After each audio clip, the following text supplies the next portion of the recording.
নমস্কার বন্ধুরা, আমি রাহুল। আপনারা দেখছেন দুই বন্ধু রান্না খাচ্ছে।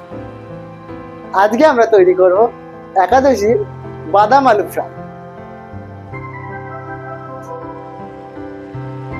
বাদাম আলু ফ্রাই করার জন্য আমাদের প্রথমেই উপকরণ হিসেবে লাগবে আলু, কিছু পরিমাণে চীনা বাদাম, কারি পাতা, আর লাস্টে লাগবে আমাদের একটা পাতিলি। প্রথমে আমরা কিছু আলু নিয়ে ছোট ছোট আলুগুলোকে মোটা মোটা করে কেটে নিই। এবার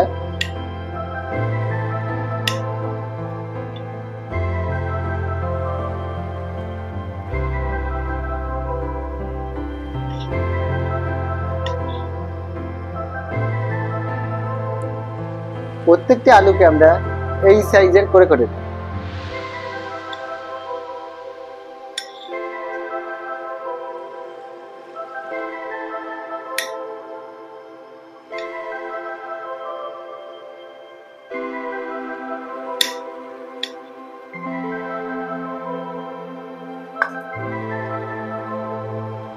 আলু আমাদের বানানো হয়ে গেছে, সুন্দরভাবে ধুয়ে নেব।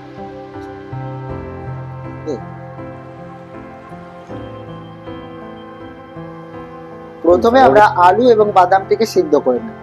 এর জন্য আমরা কড়াইতে কিছু পরিমাণে জল দিয়ে দিচ্ছি। এবার আমরা এতে দিয়ে দেব আলু, বাদাম।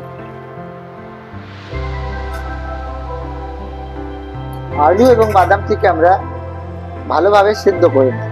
সেটাকে দিতে হবে।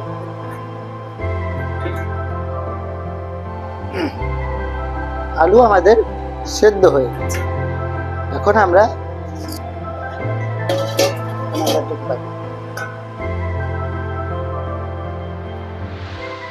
আমরা আলু এবং বাদামটিকে নামিয়ে নেব। সেদ্ধ করার পরে আলু এবং বাদাম দুটিকে আমরা আলাদা করে নিচ্ছি।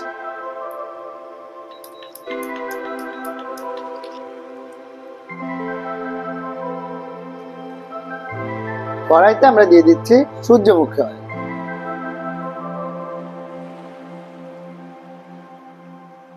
এবার আমরা তেলে দিয়ে দিচ্ছি কারি পাতা।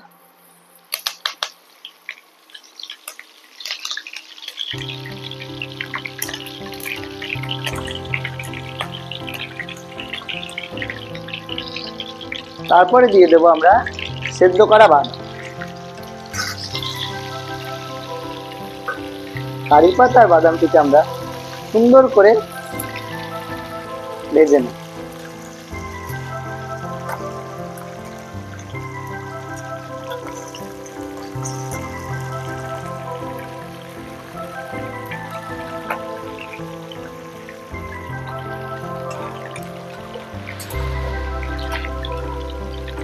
বাদাম ভাজার সময় গ্যাসের ফ্লেমটাকে লো রাখতে হবে, নাহলে ভেতরটা কাঁচা থাকবে এবং উপরে লাল হয়ে যাবে।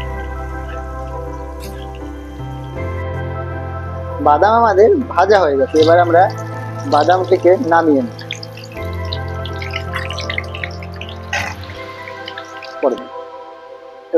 ওই একই তেলে এবার আমরা আলুটিকে ভেজে নেব।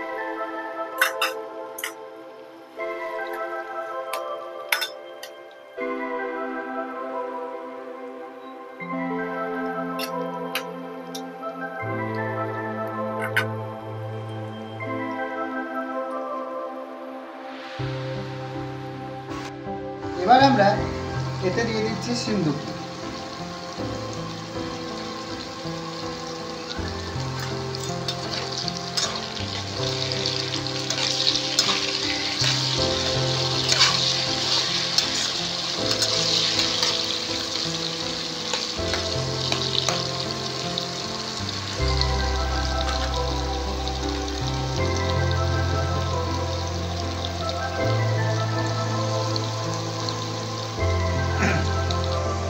আলু আমাদের ভাজা হয়ে গেছে। এবার আমরা আলুগুলোকে নামিয়ে নেব।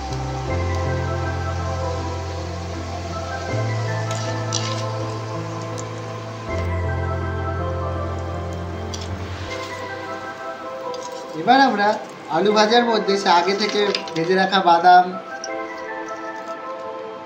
আর আমরা আগে তৈরি করে রেখেছিলাম এই মশলাটি, এটির মধ্যে আছে জিরে আর শুকনো লঙ্কা, শুকনো খোলায় ভেজে আগে থেকে আমরা গুঁড়ো করে রেখেছিলাম, সেই মশলাটা দিয়ে দিচ্ছি ওপরে এবং তার সাথে দিয়ে দিচ্ছি আমরা একটু লেবু।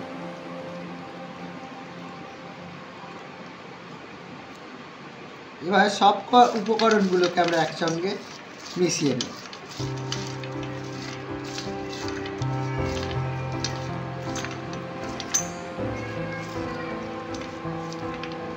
এভাবে তৈরি হয়ে গেছে আমাদের একাদশের আলু বাদাম ফ্রাই।